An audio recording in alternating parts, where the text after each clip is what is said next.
ఆయన వచ్చి అనగా పరిశుద్ధాత్మ వచ్చి పాపమును గూర్చి నీతిని గూర్చి తీర్పును గూర్చి లోకమును ఒప్పుకొన చేయును.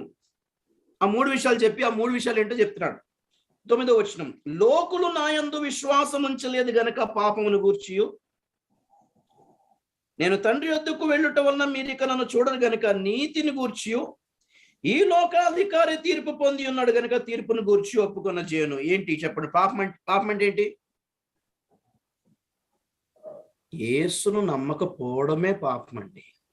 మీరు ఎంత మంచోళ్ళైతే ఎవరికి కావాలి, ఎంత మానవతావాదులైతే ఎవరికి కావాలి, ఎంత యోగా ధ్యానాలు చేసే వాళ్ళైతే ఎవరికి కావాలి, వెల్లుల్లిపాయలు ఉల్లిపాయలు తినని వాళ్ళైతే ఎవరికి కావాలి, మేము నీచు తినమండి, మేము మటన్ చికెన్ తినమండి, జీవహింస చేయమండి అని ఎంత నీతిగా బతికిన వాళ్ళైనా సరే యేసు నమ్మలేదు కనుక యు ఆర్ జస్ట్ పెరిష్డ్.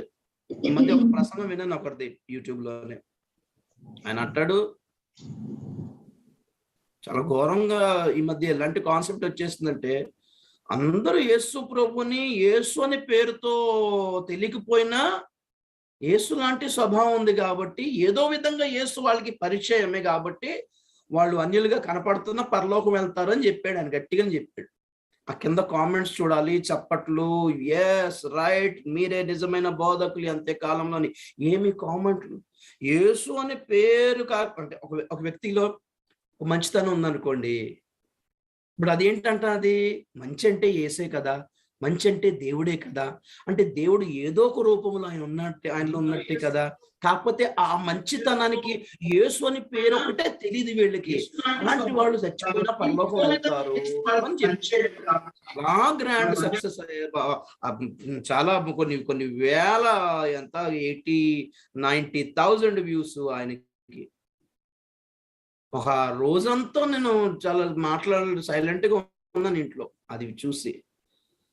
యేసు ఒక్క పేరు గురించి అపోస్తులు చంపబడ్డారని తెలుసా మీకు?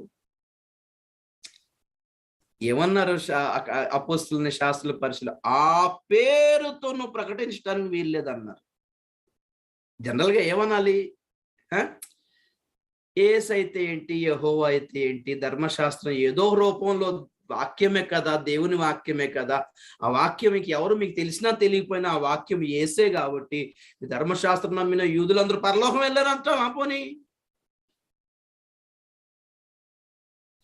ఎలా ఓవర్ ఇంటెలిజెంట్ అయిపోయారండి, ఓవర్ క్లెవర్ అయిపోయారు, బాగా ఓవర్ స్మార్ట్ అయిపోయారు బాగా.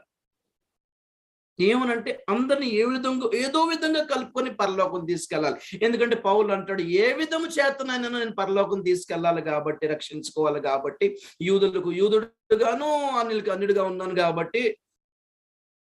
అలాగనే ఈ పౌలు కాషాయ డ్రెస్ వేసుకుని తిరిగాడు, ఎట్టి లేకపోతే నల్ల డ్రెస్ వేసుకుని తిరిగాడా, బాబాని బట్టలు వేసుకుని తిరిగాడా? ఎవరో సాధు సుందర్ సింగ్ రెడ్ కలర్ కాషాయ డ్రెస్ వేసి వార్త చెప్పాడని.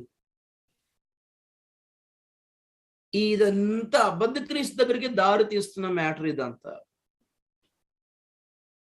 తెలివిగా మోసం చేయడం అంటే ఇదే. వచ్చాడు ప్రకటన గ్రంథం దగ్గరికి.